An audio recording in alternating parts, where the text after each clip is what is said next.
if I have it, no one gets to see it. But here on the walls of the St. Louis Art Museum, everybody gets to see it. Well, we know the artist, first of all. We know who the artist would be, and we like the work that the artist is producing. So either I will go with them or a staff member will go to them, and we'll discuss a project to make a print or a series of prints.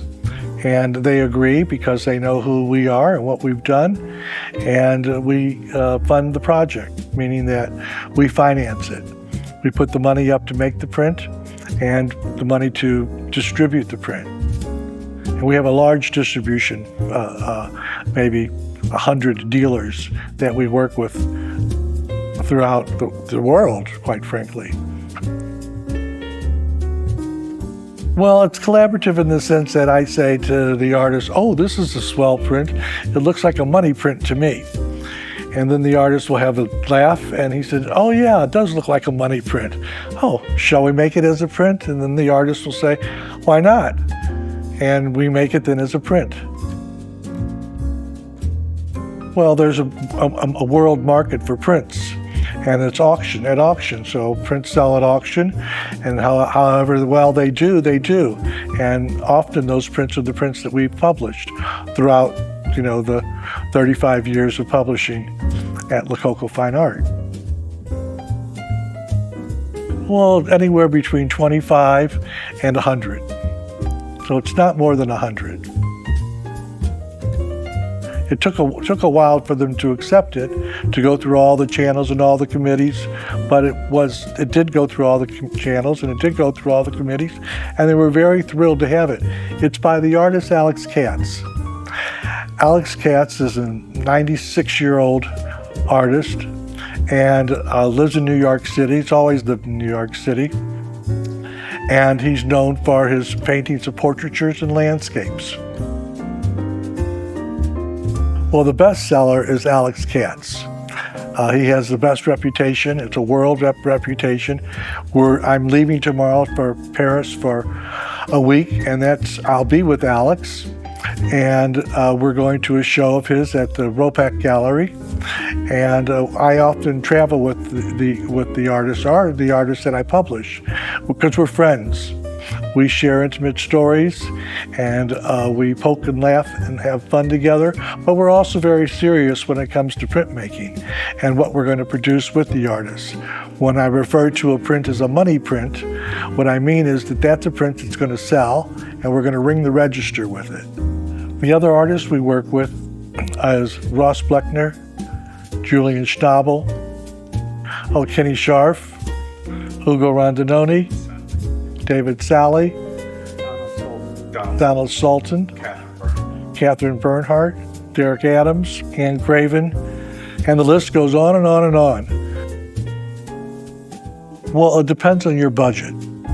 So if your budget calls for a print, maybe your budget is $5,000, then you're going to go buy a print. But if your budget is $50,000, you might buy a work on paper and an original by an artist. Yes, because we're the publishing house, and we have the reputation to go with us for over 30 years. So people come to us all the time. We have a huge following in that sense, and a great reputation. And a lot of the artists say, we want to work with you because we know your reputation. And it's a good reputation. There are also bad reputations, but we don't get involved or tied up with bad reputations. I just always had a passion for art. My background was an interior designer, and I had a lot of experience designing homes. And those homes that I would design all needed art. So I placed art in those homes and those offices and those businesses that built up. If we were doing a bank, we would have maybe a series of Andy Warhol prints on the wall behind the front desk of the bank. And that's how I started. Now I made the transaction to the art publishing business through a dear friend in New York City, and in Amsterdam, George Mulder. And George had the company that was a publisher. And he was friends with a guy named Henry Galtzauer. Henry was a critic, a very well-known critic. He was, the curator of contemporary art for the Metropolitan Museum. And Henry took a liking to me. We all became friends. And Henry had the idea that, I should be a publisher. And George Mulder, my friend, wasn't feeling well, was under the weather, and didn't know how long he was going to make it. So they decided, Lococo should make the transition to be a publisher. And I said, that's very nice, but what is a publisher? And Mulder said, that's what I do.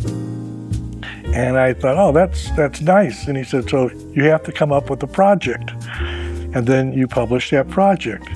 And I said, okay. He said, so we were in Mr. Mulder's bedroom having a chat, and Henry said, that's by William Burroughs. There was a door that had shotgun holes in it. And he said, you should publish something with William Burroughs. And I thought, that looks like it's going to be pretty hard to sell to Mrs. Goldsmith.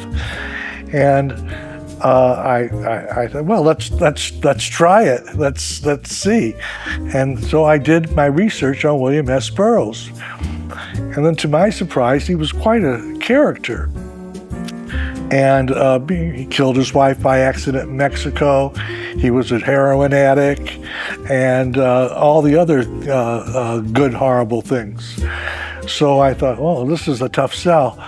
What will I do with William S. Burroughs? And I said, he was a real sinner. So maybe I should make a project, The 7 Deadly Sins. And he would be intimate with all of those sins. He's committed them. And I went back and I pitched the idea. And Henry thought it was a brilliant idea right away. And we went for it. And then we pitched it to William. And Burroughs was always short of the local currency, so he went along with it. And that was my first project, which ended up in many museums all over the world. The William Burroughs 7 Deadly Sins. Now there was shotgun wood panels and made into silkscreen, and that was their project. And it's quite lovely. It's tough. It's not easy, but it's quite lovely. Catherine Bernhardt, Anne Craven, they would be new.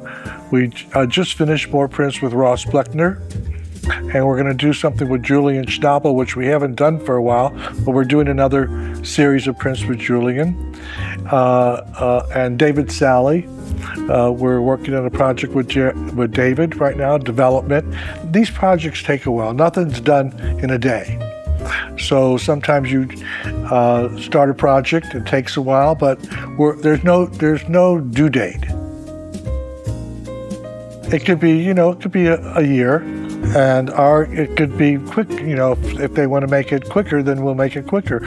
Also, we do sculpture, and the sculpture projects sometimes do take a little bit longer, but it's worth it because in the end, you have a fabulous object that nobody else has or nobody else could have.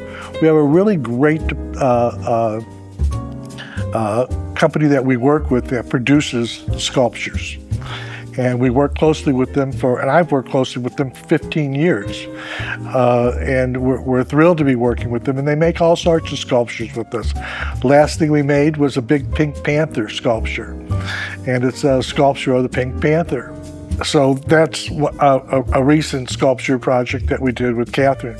And we're doing other things with her as well, prints and other multiples.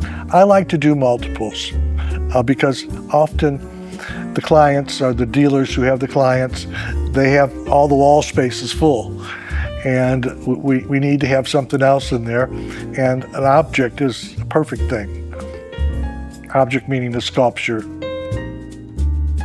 Oh, that's a tough one. I think I've done everything that I've always wanted to do. Yes, I'm happy with everything we've done. We always push the limit. in making additions and trying new things. I'm very much involved in the proofing process of the prints that we do make, and meaning very much involved. I'll see the colors, I'll see the size, the textures, and I have a lot of input on all of this. It's important because that funny decorating background that I had is very handy, because you can visualize and you can see what this project is going to be or ends up being. Going to the bank.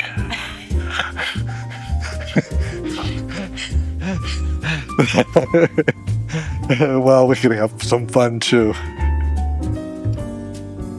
The Guggenheim opening for Alex Katz was a real event, and it was just jam-packed full of people. Everybody was in line, and you know, he descended from the staircase of the Guggenheim, and the whole museum applauded him. Here he is coming down, walking just better than me, and he's a fun guy too. And Alex has a good sense of humor, and our sense of humors are very similar. I can say things to him privately that I would never say publicly, but he gets it, and I get it too, because I know I'm teasing him. Okay, well, listen, thank you so much. And we'll call it a wrap.